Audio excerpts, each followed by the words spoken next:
Hey guys, this is Al. I haven't done much work on the Rolls-Royce in the last couple of weeks, mainly because I've just been busy with work and I've had to take care of some other things. I recently sold a bunch of parts to some people, and I've had to basically move a bunch of cars around. As a result, I'm dragging all these cars out, and I thought, well, while this car is outside of its resting spot, I might as well do a video on it. This is my 2005 Mercedes Benz CL65. Not sure if anyone knows about this car and what it really is. It was a top of the range AMG car that came out in, I think, 2005 model year. They only ran this car in this body style for 2 years, 2005 and 2006. It uses a 6-litre V12 version of the M275 engine. The standard one came with 5.5 litres. This one has 6 litres. And the nice thing about this car is that it's, I think at the time it was like the most powerful car in the world. Give me a quick second. Alright, so the sun's starting to set, so instead of going out and doing a full car wash, I decided that I'd just basically rinse it down for now, and then when I get back I'll give it a good wash. I want to be able to take a video in the light time because it's kind of impossible to shoot good film in the dark.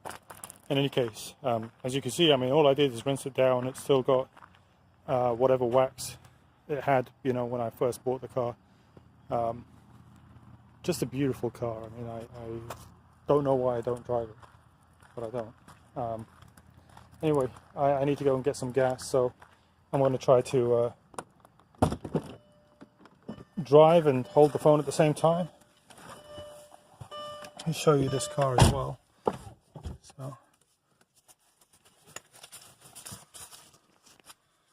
the tires were a little bit low, so tire pressure monitor was telling me one thing or another. You can see that the dash is all stitched leather. It's just gorgeous. Door panels are all leather as well, as is the headliner. Everything about this car is just so nice. I mean, there's a reason why these cars cost, I don't know, near enough $180,000 when they were new, and it's because they're just, they're just nicer cars. Luxury-wise, appointment-wise, these cars are actually, and as well, being the S600s and the S65s are much better appointed than the V8 versions. The V8 versions, have regular wool headliner, and they have leather seats, but they have synthetic door panels, synthetic dash, just regular, molded plastic. Nothing like this. So this is just overall a much nicer car. So running on fumes right now, and it's fumes with 2-year-old gasoline. So I think it's about appropriate that I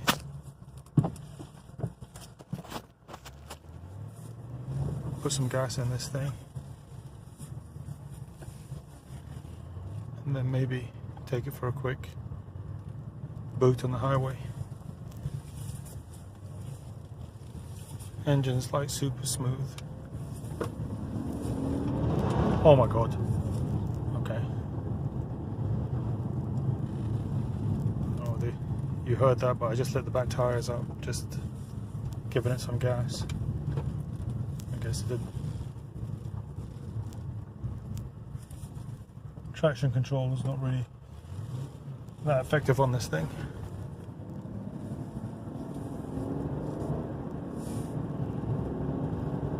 I did give it time to warm up, so I'm not, I'm not booting this car while it's cold. I ran it for about 15 minutes before I pulled it out of the shop, so it's fully warmed up. The tires now have a little bit of a flat spot in them, which you'd kind of expect because they've been sitting in the same place for 2 years. So there's a little bit of a kind of vibration from the drivetrain.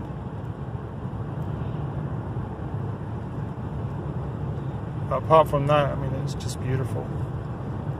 I'm hoping that once the tires warm up, they'll make their way back to being round.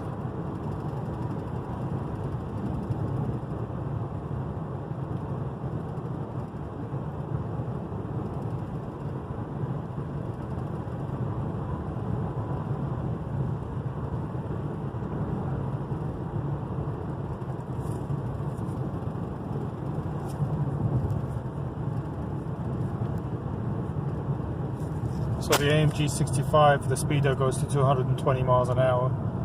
On my S55 it goes to 200 miles an hour. I mean, they're all limited to 155, so I'm not sure why they did it that way, but I guess they're trying to make a point that this car is quicker.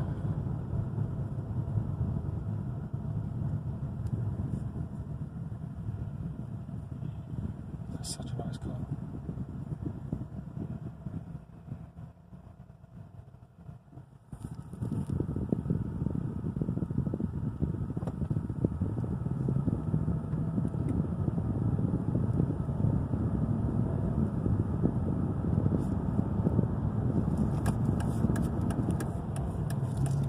Gas station here. Pull in, get some premium, and I'll feel much better about driving it.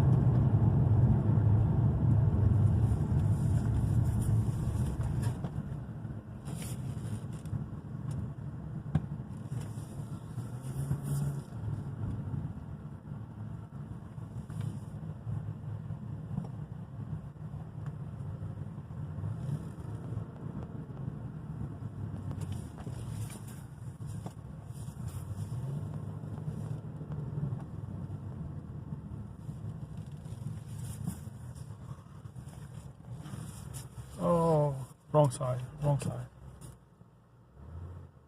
Wrong side. Go there. Alright guys, I'm going to pause the video while I put some gas in this thing and then I'll come back.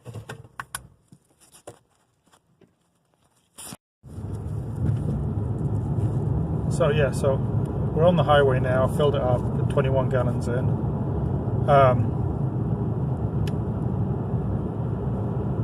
This car, when I first looked at this car, I remember Tiffany Dell doing a video on this car driving around Monaco. You know, you're getting me now driving this car around Denison, Texas, but you know, it's all good.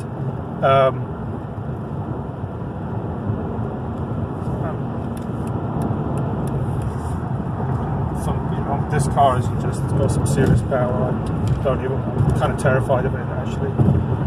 But yeah, so I watched this video that Tiffany Dell did about 100 times while I was looking for one of these, and I really wanted one. It took me about 2 years to find this car. You know, these are small volume cars, so they don't show up at auction very often. They only made, I think, about 4,000 of them. It was 15 years ago. So to find a nice low mileage car is kind of, you know, it's not easy. I bought this one, well, let me go back. So it took me 2 years to find one. When I started first looking, I started looking in 2015. I found one in Dallas, which is local to me. And it just showed up on auction. So I was actually in California at the time. So I was at work, you know, traveling for work. The auction started, you know, at 9 a.m. in the morning, which is 7 a.m. in California. So, you know, I was in my hotel room. I logged onto the auction and I bought this car unseen. It had 50,000 miles on the clock. It was advertised as a Mercedes Benz certified car. It was a Mercedes Benz auction. You know, every month Mercedes Benz basically takes all their lease returns and their you know, finance cars, the trade-ins and stuff like that, and they sell them at auction. And you know, once a month. So it was one of those Mercedes Benz financial kind of sales, and this car was listed there. So I, had stickers on it saying Mercedes Benz financial, all that fun stuff. I bought this car, and then when I got back to Dallas, I went to pick it up, paid for it, obviously before I went over to the auction. I took a buddy with me. It was kind of a car buddy, and we went over there, and this car just looked like, they said it had 50,000 miles, but it must have sat outside, and been driven around the city all its life, because it just looked like it had been run through, like it's one of those car wax commercials where it had been run through a car wash like 3,000 times or something like that. And the paint was just terrible on it. Battery was dead. It had an old battery. It had mismatched tires on it. This car has staggered tires, so it has bigger tires on the back than it does on the front. They had the same 245 tires on the front and the back, and they were stretched out on the back all the way. There were no brand tires. But I bought it, so I was like, it is what it is, and I was sitting there, had the car jumped, and I was sitting there, waiting for this car to warm up and, maybe charge the battery a little bit before I drove it home. And my buddy was sitting in the driver's seat. I was sitting in the passenger seat, kind of right there. And you can see this dash. This dash lights up, when it's running, but when the car's off, the dash is completely dark. It's completely dark. And so, I was sitting there in the passenger seat, and all of a sudden I look to my side, and I see the check engine lights on. And, I said to my buddy, I said, oh crap, the check engine lights on, the CL65. And he's looking at the dash, and he's like, what are you talking about? There's no check engine light over there. I said, yeah, there is. There's a check engine light. It's right there. And he's like, what are you talking about? And so I lean over, and the check engine light disappears. And I'll show you how this thing works out. But basically, see that black corner? That's where the check engine light is. You can't see it. So what these guys did is that they put like a black electrical tape over the check engine light, and they were trying to sell it there. And I'm like, this is just really suspect, because this isn't a Mercedes Benz car. There's no way I would expect Mercedes Benz Financial to pull a scam like that. There's just no way. So I went back to the auction, to the auction office, and I said, look, I need to go through arbitration on this car. And he was like, well, did you order a PSI? And I said, no, I didn't. But this is, the guy covered it up with, there's a sticker over the check engine light. This is strictly deceptive, and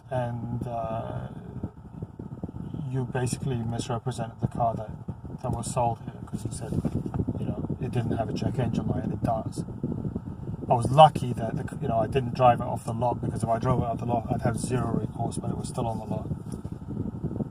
So anyway, later found out that the actual guys who were selling it was this private car dealer.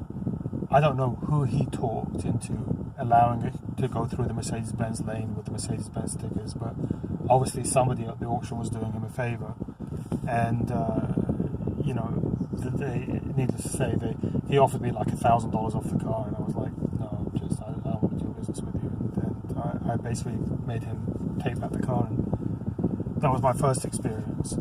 Second time I tried to buy one of these, car had said it had 39,000 miles on the clock, and I did a quick Carfax on it, and I saw that it went into again, it was a car dealership, this time in Florida. Did a quick Carfax on it, saw that it was traded in like a week beforehand with 72,000 miles on the clock, and they rolled back the clock. So I passed on that one, and then this one came up, and I saw a lot more other ones, but they weren't nice. They weren't nice cars. But when this one showed up, it looked like it was a nice car. I had a buddy of mine who works at a Mercedes-Benz dealership do a VMI on it, and he told me it had done it. The car's had a lot of work done to it, Mileage seems genuine, so I bought it. And I mean, it's just a beautiful car. I mean, there's nothing wrong with this car. It's perfect. The only problem is I don't drive it. So I thought I'd take it out today, put some gas in it, talk about it a little bit, drive it, and kind of share the experience with you guys. So not as exciting as Tiffnadell in Monaco, I guess, but you've got Alan, Denison, Texas, driving around in a CL65. So I hope you enjoy it. Take care. Bye bye.